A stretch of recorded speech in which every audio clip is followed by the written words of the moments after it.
Chapter 1, The Colosseum. In Chapter 1, Todd faces a shattered leg, 2 surgeries, and a cancer scare, making the family's bank account almost empty. The family needed a break, so Todd, Sonia, Cassie, and Colton traveled to Denver, Colorado to visit the Butterfly Pavilion. In the pavilion was a place called the Colosseum, a room filled with creepy crawly critters such as beetles, roaches, and spiders. There was one spider you could hold, and that was Rosie the tarantula. Cassie, Todd and Sonia's daughter, walked right up with her hand out, ready to let the spider crawl on her hand. Colton, on the other hand, being the baby of the family, was too afraid. Chapter 2, Pastor Job. As the children explore an aquarium and a jungle atrium, Todd recalls last year when he had some injuries. First was his broken shin and ankle in a co-ed softball game. Then he had kidney stones, which hurt more than his bad ankle. Then he went to the doctor for a checkup, and he thought he had breast cancer. Luckily, the test came back negative. Chapter 3, Colton toughs it out. In this chapter, Colton deals with the stomach flu, or so they think, and he finally holds Rosie at the Colosseum. Chapter 4, Smoke Signals. After visiting the Butterfly Pavilion, Colton and Cassie start feeling sick. Once Cassie starts feeling better, they take Colton to a doctor and get x-rays. They find out Colton has 3 black masses in his stomach coming from his appendix. Chapter 5, The Shadow of Death. After Colton is placed in the hospital and a few days have passed, Todd realizes that the shadow of death is around his child. Todd realizes that because he's seen it in hospitals and in hospices and around nursing homes, but his child shouldn't be feeling that.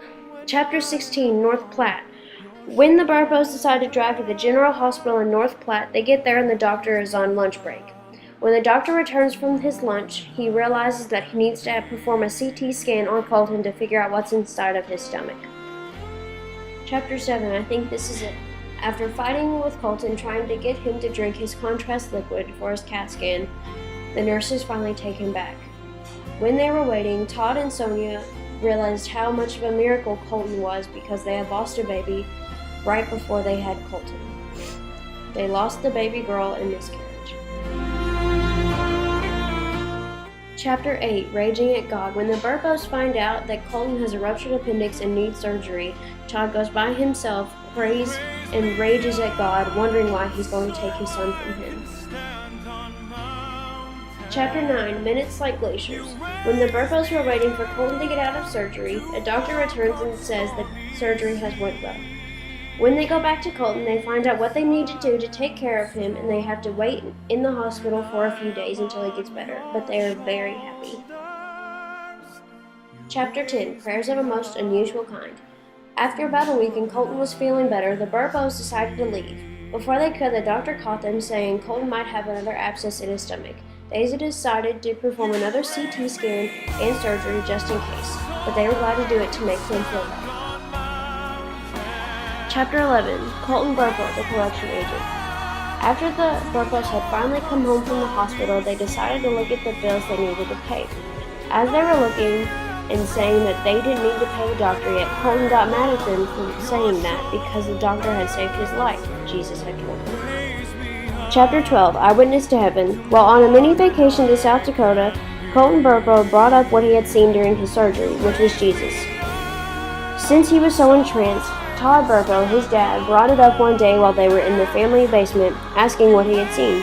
Colton said he saw Jesus with markers in his hands, and said that heaven was very colorful. Todd had to believe him because Colton hadn't been taught that in Sunday school. Chapter 13, Lights and Wings. Since the Burpos had found out that Colton had seen Jesus during his surgery, they wanted to ask more. One day, Todd asked him what he had seen and what he had done, and Colton answered with, he'd seen angels with wings and lights behind their heads, as well as John the Baptist. Chapter 14, On Heaven Time. This chapter, Colton told his dad that he was in heaven for about 3 minutes, and Todd was very confused. Then Todd realized you have to die to go to heaven, and Colton said Jesus answered Todd's prayer and brought him back to him. Chapter 15, Confession. In Chapter 15, Todd travels over to Greeley, Colorado to talk to some other pastors about his experiences these past few months. He talks about how God knows what you think, so you should just tell him. Chapter 16, Pop. In this chapter, Todd and Colton are driving to Winkelman for a garage door job. Then Colton shares stories of heaven where he met his great-granddad who died years before Colton was born. Todd then thinks back to when his granddad died in a car crash in 1975. Colton then shares that Jesus told Colton that he called on his father to become a pastor. And then Todd recalls the day when it happened at church camp. What my eyes will see. Chapter 17, Two Sisters. In the next fall, Colton was explaining what God looked like.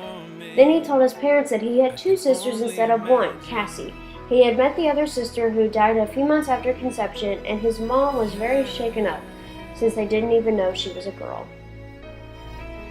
Chapter 18, The Throne Room of God. Colton described the throne room of God after Todd read Colton the Wise King and Baby story featuring King Solomon. Todd found out that the angel Gabriel sits on the left hand of God while Jesus sits on the right. Chapter 19, Jesus Really Loves the Children. Colton shows more about what heaven looks like. The gates of heaven were made with gold and pearls on them. The city of heaven itself was made of something shiny like gold or silver. The flowers and trees were beautiful, and there were every kinds of animals. Colton goes up to his parents quite often, telling them, Jesus told me to tell you he really loves the children. Todd had to ask people to serve in the children's ministry and fight to get people to sign up to teach Sunday school. Now he tells the church members they should love the children as much as Jesus does.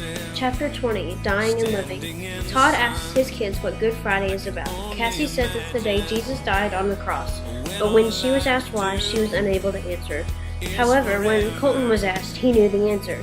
He said Jesus had to die so we could see his dad. Todd calls this answer the sweetest and simplest expression of the gospel message he has ever heard. Chapter 21, The First Person You'll See. The Burwell family leaves the week-long county fair to go to the nursing home to visit Harold Greer. Harold is very sick and barely alive. Colton watches the man with assurance on his face. He looks at Harold and tells him, it's going to be okay. The first person you see is Jesus. Chapter 22, No One is Old in Heaven. Colton has given his dad specific details about his Jesus and his unborn sister, but not about Pop. Todd shows Colton a picture of his grandpa and tells him, this is how I remember Pop. Colton looks at the picture and says, Dad, nobody's old in heaven and nobody wears glasses. Chapter 23, Power from Above. In Chapter 23, Sonia gives birth to second son, Colby Lawrence Burbo. Todd describes the different personalities of all three children.